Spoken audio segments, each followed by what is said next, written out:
एतजाज एहसन साहब हमारे साथ हैं, हमारे कानून। बहुत शुक्रिया एतजाज एहसन साहब, आपने हमें वक्त दिया हमेशा की तरह। हजूर, ये बल्ले का निशान जो है वो अब एक तो वो कि जनाब एक इलेक्शन कमीशन खुद फरीक बन करके पहुंच गया और साथ एक और मोअज़्ज़ज़ जज साहब ने विकेट कर दिया। अब फिर बेआसरा सी हो गई है PTI। क्या मुस्तकबिल देख रहे हैं इस हवाले से जनाब एतजाज एहसन साहब? काजी साहब अस्सलाम वालेकुम, भट्टी साहब। वालेकुम सलाम सर। मैं ये समझता हूँ, मुझे तो बड़ा दुख हुआ है कि इस किस्म का फैसला भी कोई हाई कोर्ट दे सकती है। एक बड़ी वाज़ेह हकीकत है, वाज़ेह हकीकत है, जो कि हकीकत की बुनियाद बीबी शहीद का केस है की जजमेंट है, जिसमें मैं वकील था 1988 में। और मैंने बहस ये की थी, उस वक्त था निशान लेने का कि एक निशान हमें मिल सकता है कि नहीं, और हमारे से निशान छीना जा सकता है कि नहीं। वो तलवार हमारा पहला निशान था पीपल्स पार्टी का, वो ज़िया-उल-हक ने बैलेट पेपर से ही निकाल दिया था। अब हम कहते थे कि हमें एक निशान जो हमारी चॉइस का, इसके बाद वो में ले लें। वो फिर मैं सुप्रीम कोर्ट गया और सुप्रीम कोर्ट से ये फैसला जो सुप्रीम कोर्ट ने उस जजमेंट में दिया वो ये, नंबर 1, अब ये 2, 3, 4 पॉइंट जरा तरतीब बार सुन लीजिए। नंबर 1, वोट का जो इख्तियार है वो हक जो है वो एक बुनियादी हक है, फंडामेंटल राइट। इनफैक्ट कोर्ट लिखता है more fundamental than fundamental right. दूसरा, जो चीज भी इस वोट के डालने में, इस्तेमाल करने में मुमकिन और सहूलत कारी हो, जो जिसकी भी, वो भी इस फंडामेंटल राइट, क्योंकि उसके बगैर ये फंडामेंटल राइट एक्सरसाइज नहीं किया जाता। नंबर 3, अब हमारी आबादी पाकिस्तान की कोई 70% ना दहिंदा है, वो इलिटरेट है, नहीं पढ़ सकते। वो बैलेट पेपर में 15 नाम हो, 20 नाम हो, वो चुन ही नहीं सकती खातून या मर्द भी जो वोट डालने जा रही हो, जिसका हक है वोट का, क्योंकि वो शहरी है पाकिस्तान के। उसको नई तालीम दी तो ये रियासत का कसूर है। अब ये वोट डालना इसका हक है, और ये वोट को का इस्तेमाल सिर्फ नाम पढ़ने से नहीं कर सकती, ये कर सकती है बीबी इसके तीर का निशान है, शेर का निशान है, बैट का निशान है, उसको आसानी से पढ़ के और समझ के और वोट डाल सकती है। तो वोट डालने में सहूलतकार का जो भी प्रोसीजर होता है या अमल होता है, वो भी बुनियादी हक है। अब नंबर 4, आपने किसी एक वोटर को लिस्ट से निकालना हो या वोट की राइट से महरूम करना हो, तो वो आप के लिए जरूरी है कि आप इलेक्टोरल रोल्स एक्ट के तहत, अब वो इलेक्शन एक्ट में चला गया है, एक लंबी कार्रवाई सिविल सूट की तरह की करेंगे, और अदालत, एक इंतजामी इदारा नहीं, अदालत उस पे आपको डिग्री कार्ड दे सकती है, और वोटर जो है जिसका नाम निकालना जा रहा है उसको वो पूरी तरह कंटेस्ट करेगा, एक पूरा दावा चलेगा, साल बाद वोट निकलेगा, अगर निकलेगा, निकाला जाएगा फहरिस्त से। नंबर 6, अब आप वो एक वोटर का जो हक है उसको आप खत्म करते हैं एक जनरल ऑर्डर देके, एक जनरल ऑर्डर, एक दस्तखत से आप 2 करोड़ वोटर्स की का हक ले लेते हैं कि जी हम बल्ला नहीं रखते, हम तीर नहीं रखते, हम शेर नहीं रखते बैलेट पे। ये आपका हक ही नहीं है। नंबर 7, ये आप इस तरह एक पूरी सियासी पार्टी को मुंतशर कर सकते हैं, उसको उसके सारे वोटर्स को इंडिपेंडेंट कर सकते हैं, वो घोड़े दिखते फिरे, हॉर्स ट्रेडिंग होती रहे।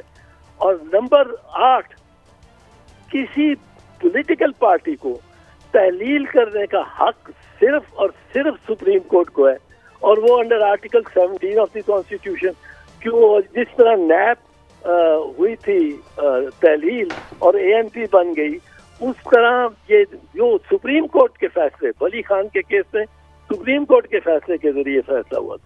अब ये पूरा ट्रायल जब तक नहीं होता, वो एक इंतजामी बॉडी जो कि अदालत भी नहीं है, जो कि इलेक्शन कमिश्नर है या चीफ इलेक्शन कमिश्नर है, वो 1.5-2 करोड़ वोटर्स का हक यूं ही एक दस्तखत करके कि जी आपने इलेक्शन में अपनी इंट्रा पार्टी इलेक्शन में ये नहीं किया, मैं आपसे ले रहा हूँ, आपका सिंबल ले रहा हूँ। ये सिंबल पार्टी का नहीं है सिर्फ, ये कैंडिडेट का नहीं है सिर्फ, ये वोटर का सिंबल है। और 2 करोड़ वोटर को आपने निकालना है लिस्ट से, तो एक एक को हियरिंग दे, उसकी कार्रवाई करें। और फिर मैं आपको ये अर्ज कर दूं कि ये काम ये सुप्रीम कोर्ट और हाई कोर्ट ये इस खिलवाड़ में पढ़ ही नहीं सकते। ये तो डिसमिस होनी चाहिए थी इलेक्शन कमीशन की जो है पिटीशन इन लिमनी सरसरी। ये तो ऑफिस में ऑब्जेक्शन लगनी चाहिए और बाहर होनी चाहिए। बिस्मिल्लाहिर्रहमानिर्रहीम। एतजाज साहब, गुजारिश है, आपने बड़ा तफसील से बताया। गुजारिश है कि आज तक कभी इलेक्शन शेड्यूल के बाद सिलेक्शन कमीशन ने किसी और जमात का निशान लिया? अगर अब निशान उन्होंने ले लिया, बादिउल नज़र में ले लिया, तो क्या इनकी जो मखसूस सीटें हैं उस पर भी वो चोरी हो गई? और पूरे पाकिस्तान में अगर ये लाहौर में 14 सीटें हैं, एक को दे देते हैं शेर, एक को दे देते हैं कुर्सी, एक को देते हैं मेज़, तो क्या ये इलेक्शन की क्रेडिबिलिटी रह जाएगी कि इतनी बड़ी जमात को आपने अमलन इलेक्शन से बाहर फेंक दिया, उसकी शनाख्त छीन ली उनसे? जैसे आप कह रहे हैं निशान कौम की मानत है, वोटर की मानत है, उनसे उनका हक छीन लिया, तो क्या क्रेडिबिलिटी रह जाएगी इस इलेक्शन की? भट्टी साहब, क्रेडिबिलिटी छोड़े, क्रेडिबिलिटी तो ये इन्होंने हर चीज की क्रेडिबिलिटी बना ली होती है।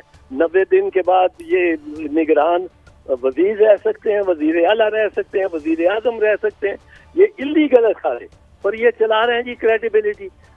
सुप्रीम कोर्ट ने हुक्म दिया था कि 13 मई को इलेक्शन कराओ, इन्होंने उसको दरखुरे इतना ही नहीं दिया, इनको देखा ही नहीं, सोचा ही नहीं एक मिनट भी।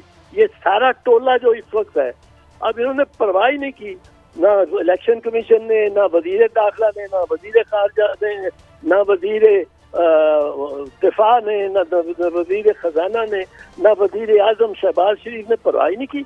हम डेट अपनी दे देंगे, मर्जी की डेट दे दी। अच्छा, अब ये चीज नहीं है, ये मैं आपको बता दूं, ये ऐसा इलेक्शन कराएंगे ना तो ये 3 महीने का इलेक्शन है, मैक्सिमम 6 महीने का।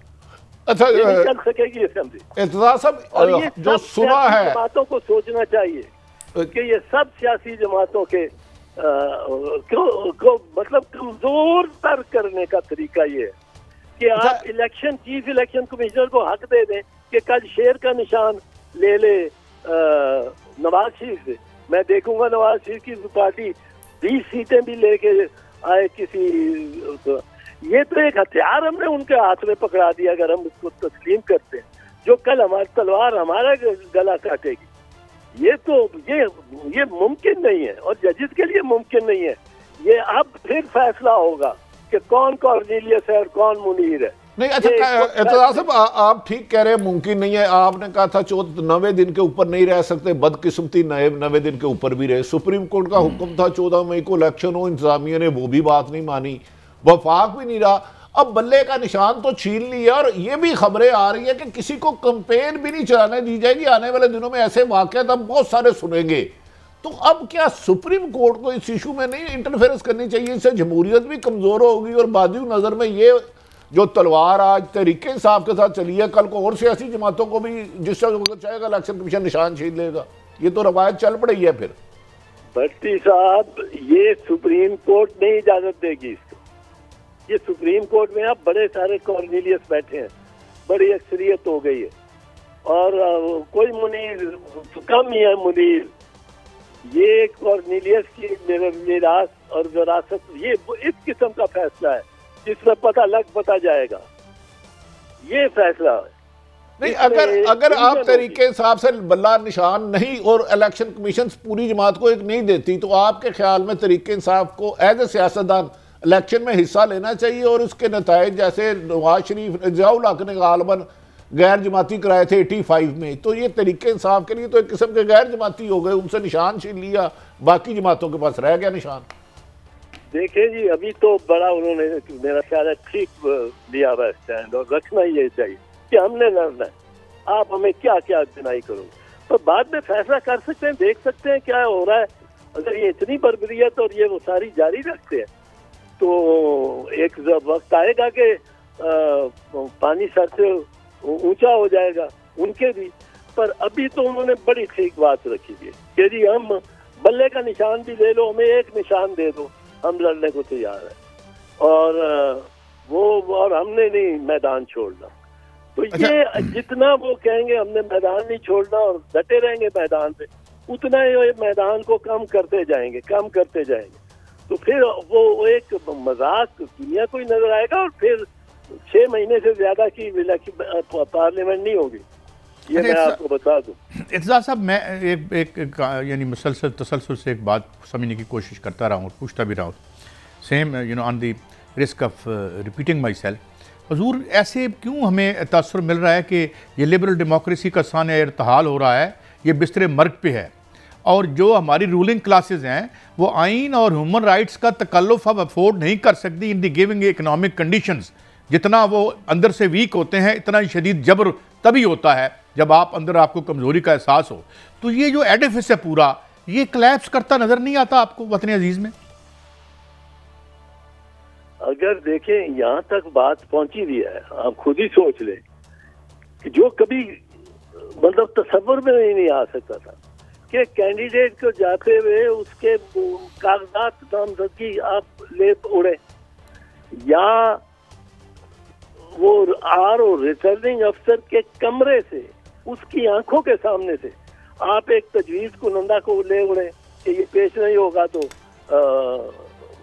ये वापस हो जाएगा उसका नामजदगी का फॉर्म। और जब यहाँ तक आप आ गिरे हैं तो फिर तो ये स्ट्रक्चर को भी आप ले जाएंगे, नीचे ही गिराएंगे।